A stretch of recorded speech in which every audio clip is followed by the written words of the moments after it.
I'm Heidi Hutner, and today I'll be speaking with Dr. Robert Bullard, the father of the environmental justice movement, one of my great heroes, incredible sociologist doing work on environmental racism. And before Dr. Bullard, really this issue was not known and had not been brought into academic circles and activist circles. So he's a founder of a truly important movement that's connected to civil rights, to the Black Lives Matter movement, and it's just an extreme honor to have him on our show today. Hello, Dr. Bullard, welcome. Thank you for joining us. Thanks for having me. So it's, as I said, it's truly an honor. I come from a history of civil rights activists in my family. My parents were very involved, so for me it's just really exciting to have you on. I have many things to ask you, but why don't we start with how you came to this work and how it all started? Well, it was purely accidental in terms of how I got involved in working on an environmental case way back in 1978 in Houston, Texas. And my wife asked me to collect data for a lawsuit that she had filed in Houston trying to stop a landfill being located in a predominantly Black middle-class neighborhood. And so I was drafted. I was pushed into, forced into doing this, pressed into duty. And so it was not something that I planned. And once I started looking at where landfills, incinerators, and other kinds of waste facilities are located, it became very clear that these were not randomly distributed. And so from 1978 up until now, I have been still working on these issues. Unfortunately, we still have to work on them. So the beginning for you was in the 70s and 80s in Texas. And then I know your book, Dumping on Dixie, which is, your first big work. And in that, you looked a lot at Louisiana and cancer alleys. How did you come to that work?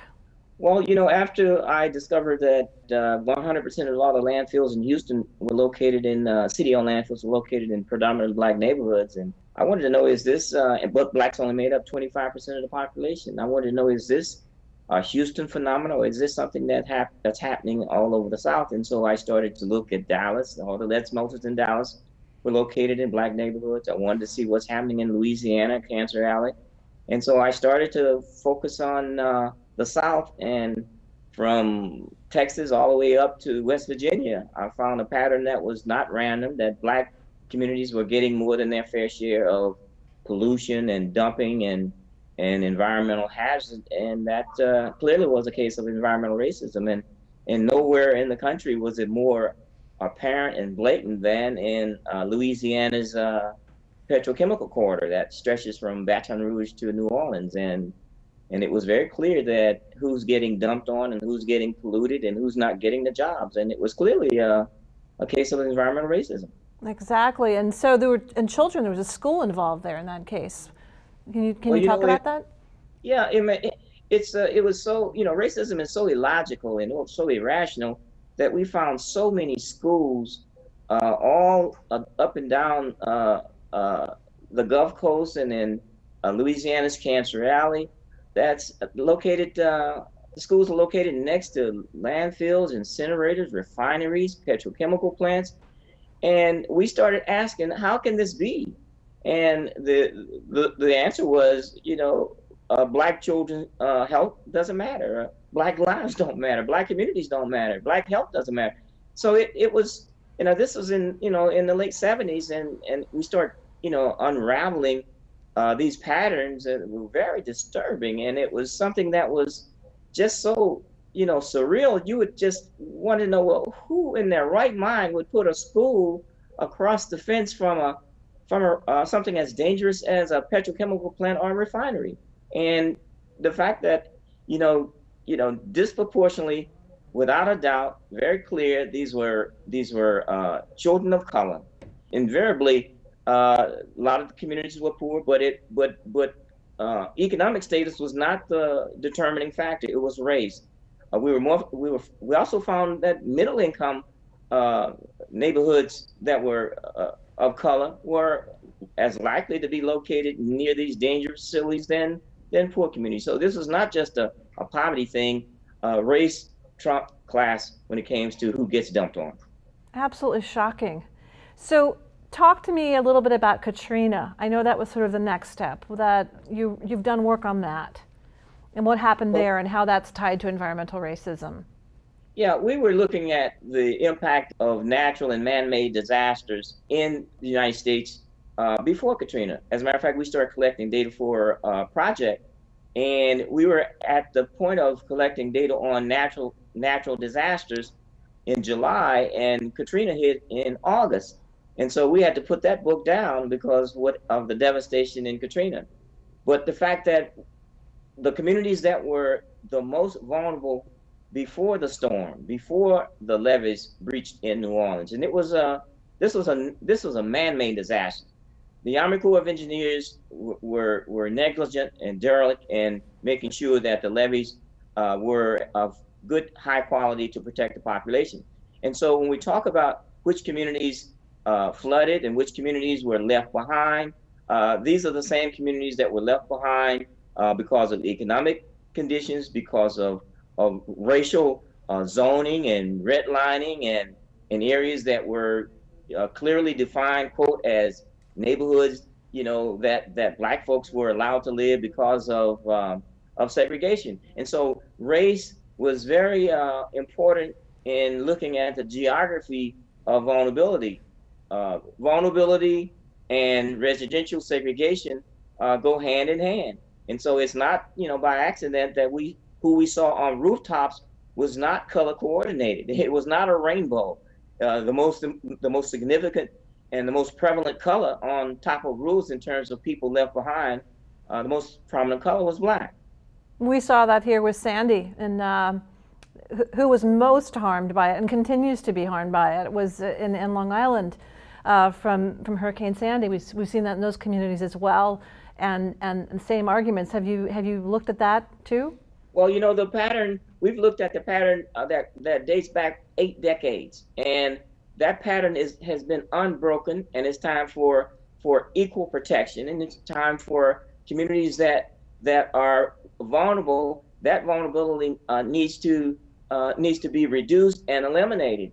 And if you talk about some communities have the wrong complexion for protection, that's the title of a book, but it's more than a book title. It's true in real life. And so if you talk about the communities that have been devastated, and even when you talk about recovery dollars and disaster money coming in, the communities that are most vulnerable before these disasters, these are the same communities. It takes longer for them to bounce back. It takes longer for them to get their monies for insurance and settlement. This is true in terms of Katrina. It's true in terms of Sandy. It's true in terms of the BP spill. Right. I mean, these kinds of disparities and the inequality that's created by disaster, it's very predictable. And what we're saying is that for example, the number one environmental justice issue in terms of here in the United States as well as globally is climate. And so we say that climate change, there must be a major climate justice component, because the people who contribute least are the ones that will feel the harm and the damage first. And that vulnerability is real, and we must have real programs and plans to deal and address that vulnerability. Absolutely. And so one of the things with Flint, I hope you'll talk about that, and it's something that I've really taken from your work is this, and I don't think a lot of people understand, but when you have toxic pollution, there's reduction of IQ, right? So then there's not only the cycle of poverty, but there's lowering of IQ, of intelligence, and then it sort of perpetuates both. There's lack of jobs, but then lack of ability educationally, and then you have this perpetuation of people who end up in prisons. So all those things are connected, and people are not sort of seeing those links. And if you want to help people rise up, polluting their communities is certainly not the solution. It's having the opposite effect, and long-term generational problems are inflicted upon these communities. The tragedy, the disaster that happened in Flint was totally preventable. And the fact that communities, residents complain, they basically registered their displeasure with moving from one water system in terms of Detroit to the Flint River. The fact that even when communities complain, even when they voice their opposition, oftentimes it goes unnoticed. That is the pattern of environmental injustice. The fact that Flint is a majority African-American city with a high concentration of poverty, 40% below the poverty level, the fact that the residents, the citizens of that city's democracy was taken away, and so they had no voice, they were not even represented.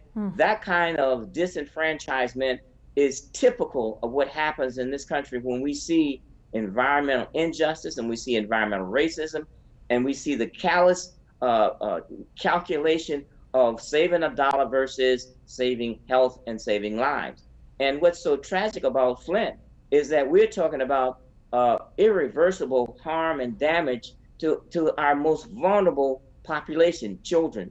And the fact that this is a crime against humanity, this is a crime against Americans, it's a crime against one of the worst crimes. And it's more than giving those who are responsible a pink slip. Folks need to go to jail who are responsible for this. This is a major disaster, and you had this perfect storm.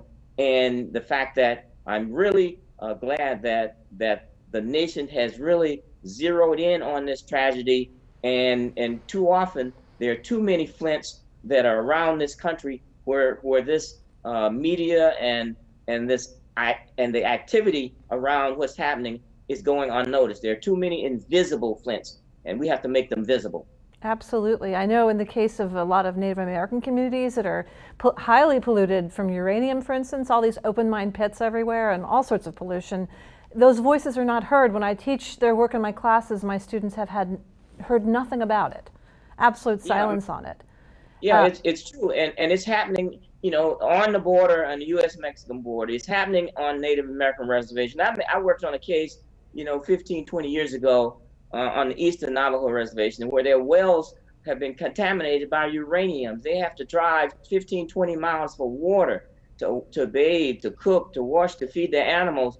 That is criminal. And the fact that this was done to a population that is already suffering from high unemployment and health disparities, and the fact that the history, is very well known as to what, Americans has done our government has done to Native indigenous people. And so the issue of water is life, and particularly in the desert. And so we have to make clear and make plain these problems of water insecurity and water contamination.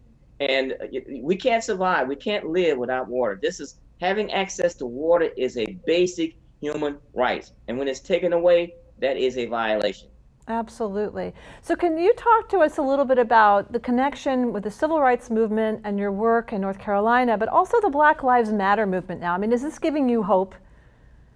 Well, it's very exciting that our young people are fearless, like we were in the 60s.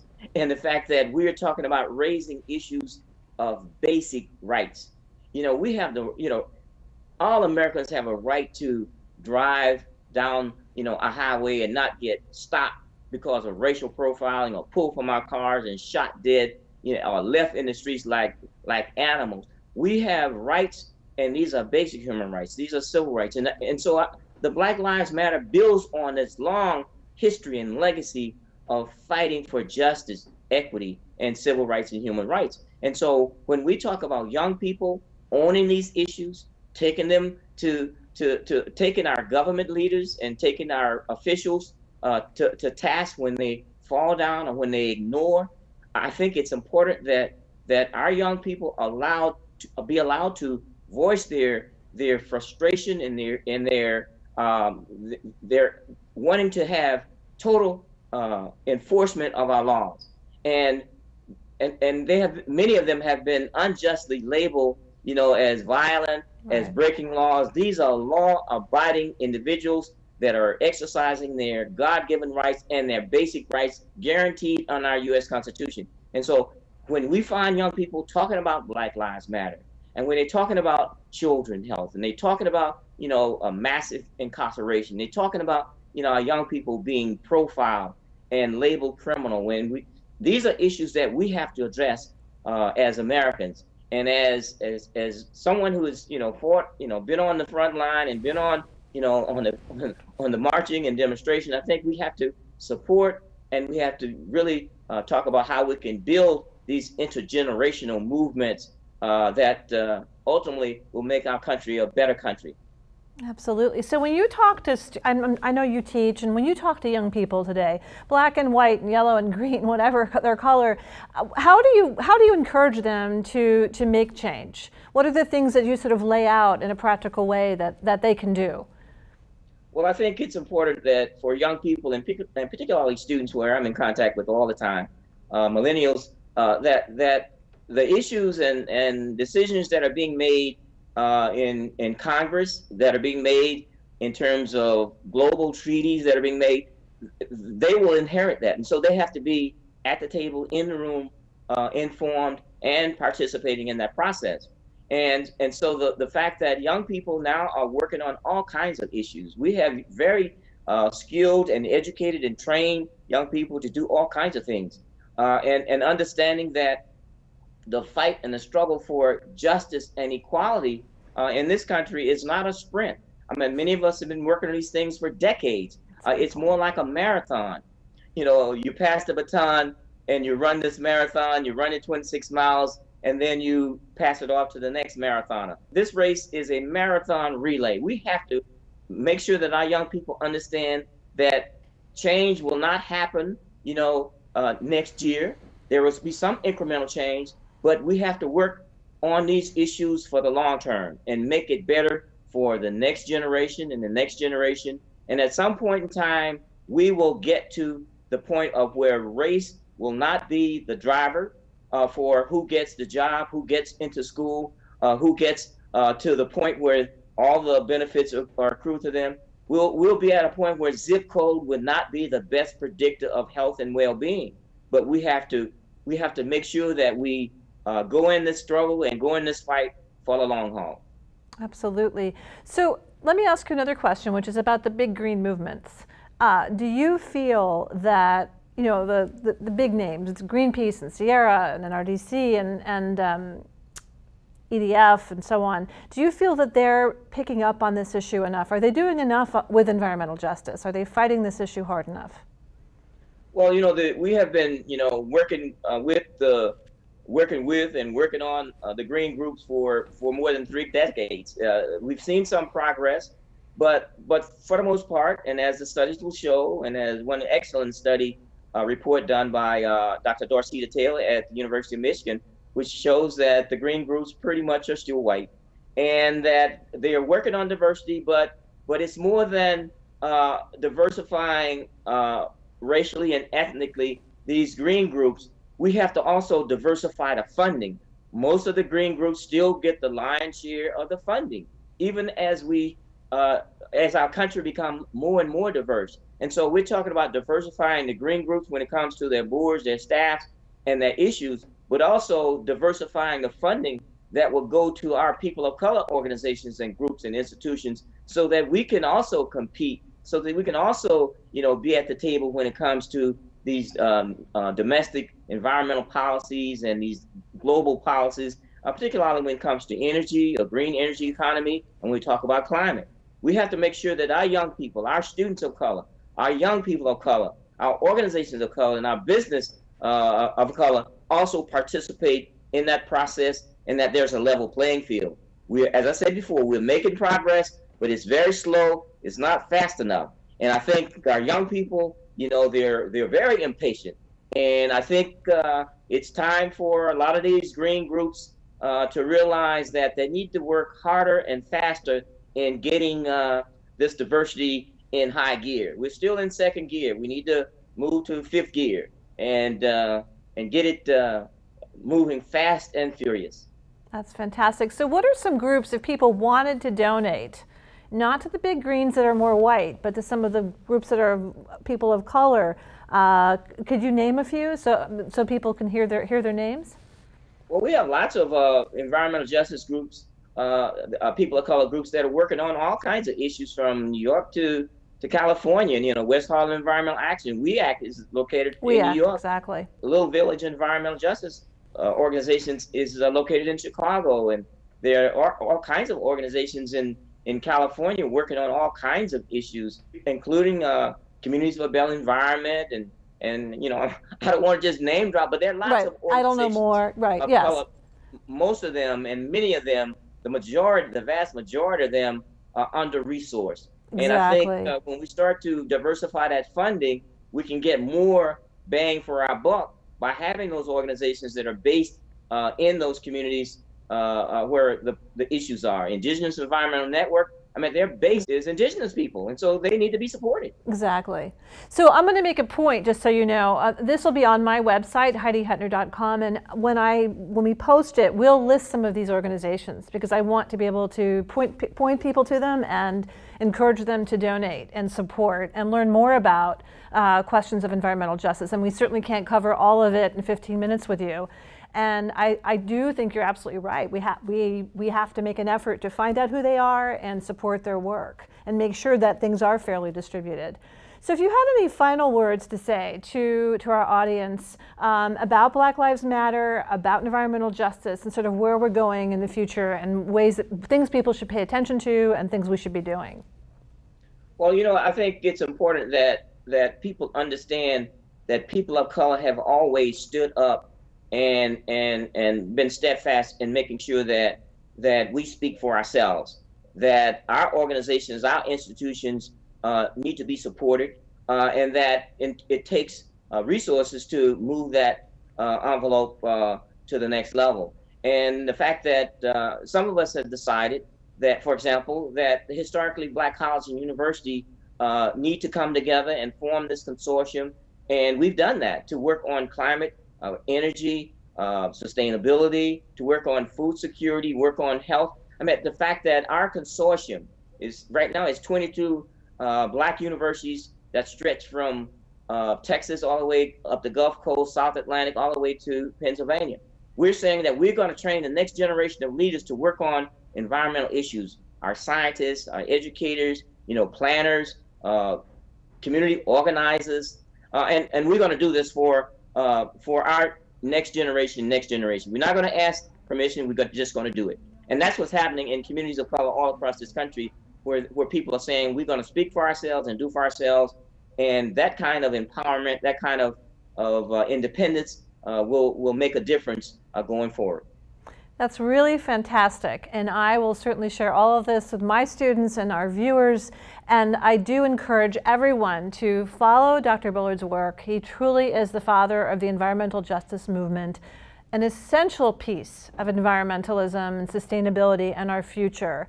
Black people and people of color have been disproportionately harmed by environmental justice issues, by climate, by toxic pollution, by nuclear pollution. We heard about the whole uranium question in Native American communities. Thousands of open pits of uranium are all over the United States, and those communities are being harmed and they're not being cleaned up. And this goes on and on. The list is really endless. We've seen Flint. And I think it's a really important moment, and why we brought Dr. Bullard on, because with Black Lives Matter and Flint, this issue is key, and we cannot let it go on. It is a violence to children in our country, and it's really an abomination. So I want to thank you so much, Dr. Bullard, for coming on. You're just a hero, an American hero, and your work is extraordinary. Thank you so much. And we will have, as I said, all of this information will be on my website, HeidiHutner.com, with links so you can go learn more, find out more, and donate, contribute, go to these events, and listen, because we as white people, we need to listen. We have a lot of listening to do and a lot to learn. So thank you so much. Keep watching our shows, learning. We are so glad you're here. Thanks.